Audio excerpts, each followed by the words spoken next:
Combien de fois j'ai entendu cette phrase ?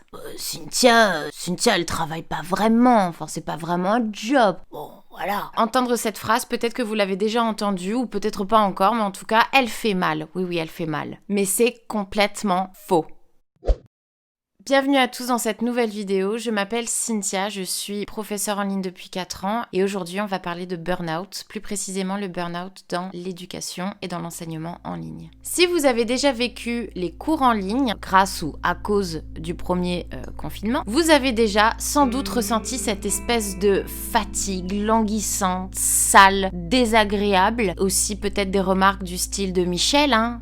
Cynthia, elle travaille pas vraiment, quoi. Et alors, vous vous demandez peut-être pourquoi. Parce que finalement, vous êtes à la maison et finalement, vous êtes confortable. Alors pourquoi vous êtes fatigué comme ça ? Pourquoi ces journées deviennent absolument interminables ? Et il y a probablement 4 raisons à cela. Premièrement, vous avez déjà découvert que vous avez doublé votre temps de travail depuis que vous avez migré en ligne, que vous travaillez 2 fois plus, que vous passez 2 fois plus de temps à vérifier que les plateformes fonctionnent, que vous avez choisi la bonne plateforme, que vous vous assurez que le feedback ait bien été donné à vos étudiants. Votre temps de préparation a doublé par 2, voire par 3. Et quelque part, vous avez raison. C'est que vous avez compris que, effectivement, l'asynchrone, enseigner en ligne, ça se gère pas de la même façon que quand on enseigne en présentiel. Deuxièmement, vous vous êtes un petit peu perdu probablement dans les 1001 options que vous avez de plateformes, de LMS, de plateformes de vidéoconférence, d'outils numériques pour engager vos étudiants, de systèmes de notation, des plateformes, des outils, il n'y en a jamais autant eu. Et oui, ça fatigue. Troisièmement, vous aviez peut-être l'habitude d'enseigner 2, 3, 4, voire 6 heures en présentiel par jour et bizarrement vous étiez pas fatigué. C'était même plutôt une bonne fatigue, une grosse fatigue, mais le genre de fatigue où vous allez au lit, vous êtes KO et vous pouvez un petit peu vous abandonner et rêver de Chewbacca, Ryan Gosling, Iron Man et puis vous dormez super bien. Mais cette fois c'est différent, vous remarquez que c'est vraiment une fatigue inconfortable couplée de maux de tête et de déprime. Quatrièmement, vous aviez peut-être l'habitude d'échanger avec vos collègues, que ça vous plaise ou non, avec qui vous échangiez votre journée, ce que vous aviez fait, la difficulté que vous avez en ce moment avec vos étudiants, des méthodes, des outils, des livres, des trucs et astuces. Et ça vous faisait du bien. Vous avez beau avoir contact avec vos élèves en ligne, ce n'est pas la même chose. Tout ceci n'est évidemment pas normal. Ce n'est pas normal de passer entre 6 et 10 heures, voire plus, devant son ordinateur. Ce n'est pas normal de ne voir absolument personne dans la journée, de ne pas voir ses collègues, de ne pas voir ses élèves en chair et en os. Ce n'est pas normal de voir vos tâches doubler, voire tripler, et d'être payé exactement de la même manière. Parce que finalement, vous faites le travail d'un professeur, mais aussi d'un ingénieur pédagogique. La réalité est là, enseigner en ligne, ce n'est pas le même job que d'être professeur de FLE en présentiel. C'est beaucoup plus demandant, c'est beaucoup plus de temps à chercher, à comprendre comment ça fonctionne, à faire en sorte que tout fonctionne correctement, que vos corrections sont là, que vos questionnaires fonctionnent, que tout est bien explicité pour que le parcours soit clair une fois en asynchrone. Et ça, c'est un travail que normalement vous n'aviez pas à faire. J'ai officiellement fait mon burn-out cet été sans m'en rendre compte. J'ai passé plus de 15 heures par jour constamment sur mon ordinateur du matin jusqu'au soir à enseigner comme une malade tous les jours avec une intensité de fou. Littéralement, je ne me levais plus de mon siège, je ne sortais plus de cet endroit et très rapidement j'ai perdu énormément de poids et je commençais à perdre mes cheveux partout. Cette vidéo n'est pas là pour parler de vice ni même de détox. Cette vidéo, c'est 5 conseils pour éviter ce type de burn-out de l'enseignement en ligne. C'est vraiment propre à l'enseignement en ligne. Premièrement, envoyez un petit peu paître les Michel. Non Michel, désolé, c'est du travail. Des études et des articles ont montré effectivement qu'il y a ce nouveau phénomène qui a été nommé Zoom fatigue. La Zoom fatigue, elle apparaît parce que le cerveau humain, il n'est pas habitué en fait à devoir traiter autant d'informations en échange avec un autre être humain sans pour autant pouvoir capter ces indices non verbaux qui font une conversation normale avec une personne normale dans un échange normal. Et donc tout ce temps que vous passez à être sur Zoom et à chercher à communiquer avec quelqu'un sans vous en rendre compte, votre cerveau en fait se fatigue parce qu'il fait ce qu'il a l'habitude de faire, c'est-à-dire qu'il va aller chercher dans la communication ces indices non verbaux et malheureusement il les trouve pas. Le cerveau est même capable d'interpréter un visage mal cadré sur Zoom comme une menace. Bon, pour le moment, il n'y a pas de remède contre la Zoom fatigue. Ce que je peux vous conseiller, c'est vraiment de vous imposer des pauses et des limites. Limitez vos sessions sur Zoom, limitez vos cours synchrones et essayez de voir des gens en chair et en os. Deuxième conseil, l'être humain n'est pas fait pour être sédentaire, vous le savez déjà, mais la vérité, c'est qu'on n'a jamais passé autant de temps assis, notre cul sur une chaise. Le fait de travailler à la maison, il y a cette sensation de travail qui n'est jamais fini. Il n'y a pas vraiment de limite et on se dit, je peux facilement encore faire 30 minutes, je peux facilement encore faire 1 heure. Parce qu'on est à la maison finalement, on n'a pas le trajet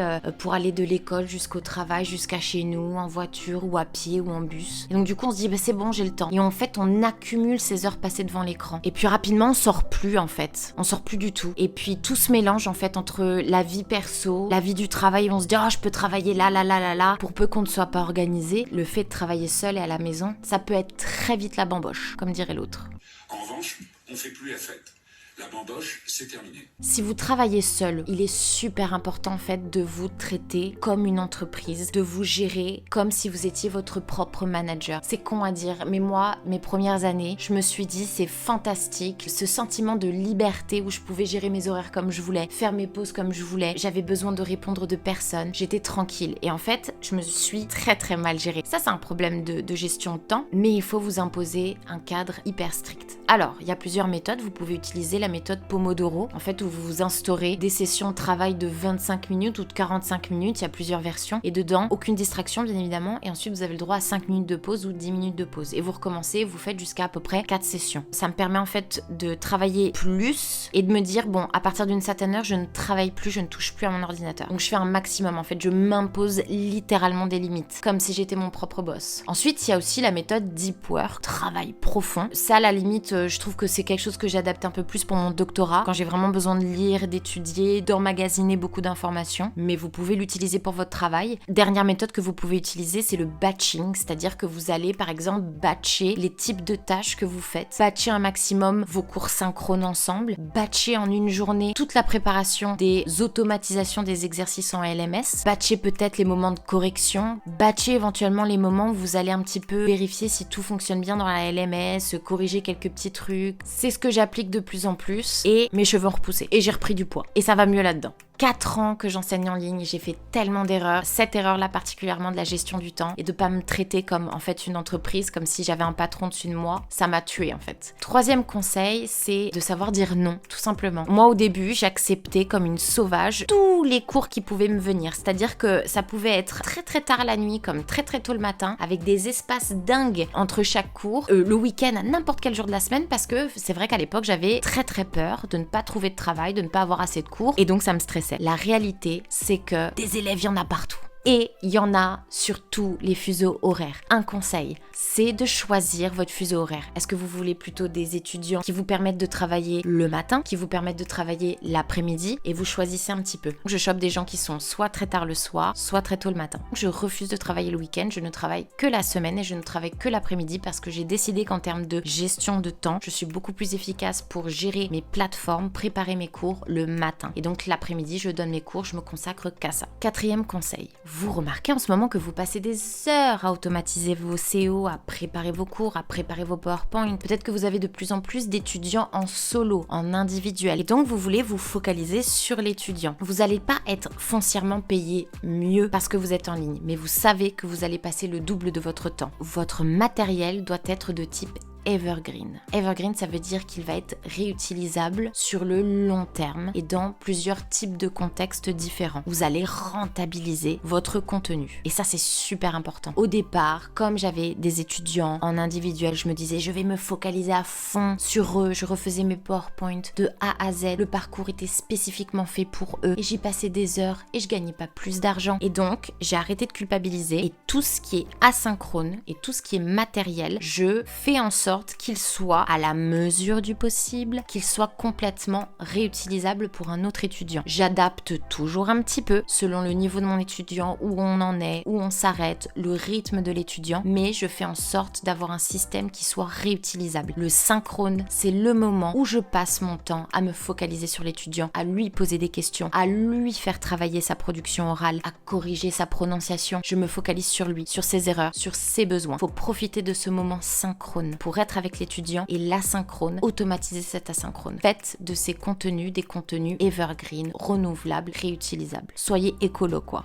5e conseil, et c'est un conseil un peu important et compliqué et qui dépend beaucoup de où vous êtes géographiquement, mais ça va être un petit peu la gestion des paiements et des réservations de vos classes. Il y a plusieurs méthodes et il y en a malheureusement aucune qui est parfaite. Moi j'utilise PayPal, j'en suis absolument pas contente, mais c'est le seul moyen que j'ai trouvé. Je suis passée par des néobanques comme TransferWise où j'avais ouvert un compte avec des pounds, j'avais ouvert un compte avec des dollars canadiens, des dollars américains, des dollars australiens. Ces néobanques en fait, même si le compte techniquement est en dollars américains et qu'il a une adresse à New York et que c'est tout à fait légal, je me suis rendu compte avec l'expérience que ça avait absolument pas du tout facilité les méthodes de paiement de mes étudiants. Mes étudiants par exemple américains ont toujours eu un mal fou à me payer. PayPal reste le plus simple, mais PayPal prend des charges, des fees. Il dit qu'il prend pas de commission, mais il en prend. Son taux de change est toujours à 0,03 ou 0,4 centimes plus bas que la réalité. Préparez-vous quand vous faites vos prix, préparez-vous à perdre de l'argent en fait. Vous savez que vous allez perdre un petit peu d'argent dans ces transactions un petit peu foireuses et donc pensez bien justement à augmenter, à gonfler un tout petit peu vos prix. Pas pour être dégueulasse, mais faites-le en anticipation que vous allez perdre de l'argent dans ces transactions-là, surtout si vous avez des étudiants qui sont